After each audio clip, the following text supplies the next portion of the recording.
Okay, so here I am just arriving at this really awesome festival called the Chesapeake Pride Festival. When I first walked in, I saw a table of lesbian literature, and that kind of set the mood for the event. This was largely a gay pride event. Everything was pride themed, pretty much. Here's an bowling league that promotes gay pride actually, and I actually signed up to receive more information about that. I think I signed up to receive more information about everything because everything was so awesome. And everybody was so nice. They just wanted to give you more information. They wanted to talk to you.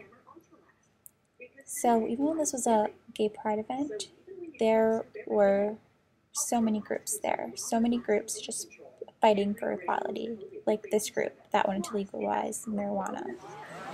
Are you? We're the national I want to hear about it. We're the National Organization for the Reform of Marijuana Laws. We've been around since 1970. We're the country's oldest and largest marijuana lobbyist group. Our goal is to legalize, tax, and regulate the recreational sale of marijuana, just like alcohol or cigarettes. Instead of locking people up for doing something that's not that bad for you, let's be frank. Why don't we take the money that we make off taxes and use it to hire public school teachers? Keep kids in school instead of locking them in prison for doing something silly. It's a waste of taxpayer money. It's a waste of young lives. Destroying inner cities. We saw you guys. It's a waste of time. So we think there's a different way.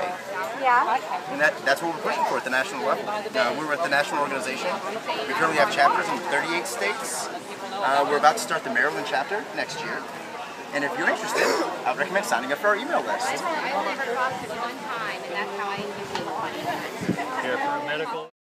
This group was all about wedding support.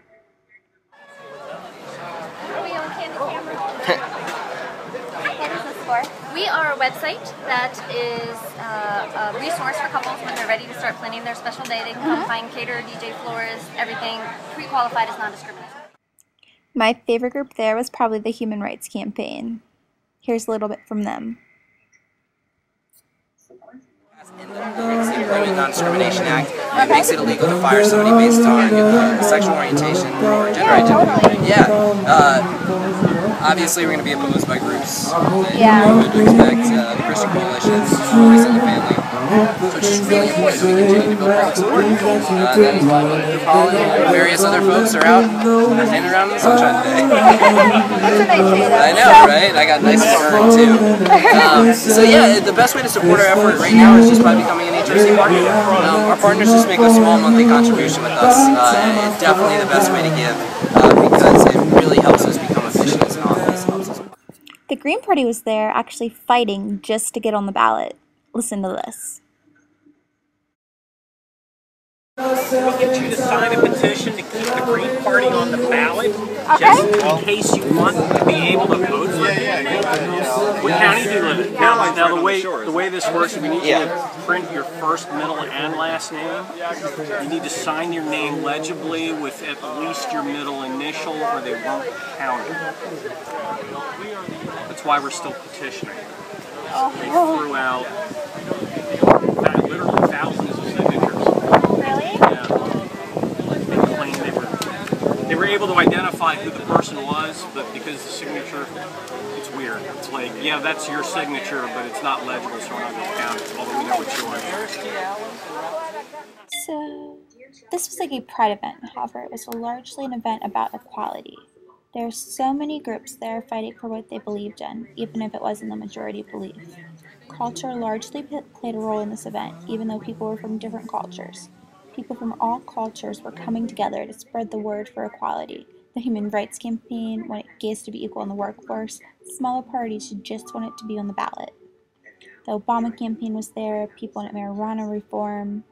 There was a table for women's rights. While you're at an event like this, you take the time to realize how greedy people are for denying people these rights. People at the festival could be who they wanted to be without being discriminated against. They had hope. They were there to spread the word for equality, for their culture. There was information everywhere. Everybody was so nice and so helpful. It was a great experience. It's so amazing how everybody was here promoting cultural diversity.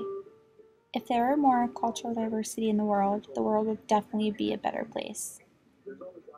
everybody should take the time to look what they can do to promote diversity a little bit more, because it's a really great thing and can help the world a lot.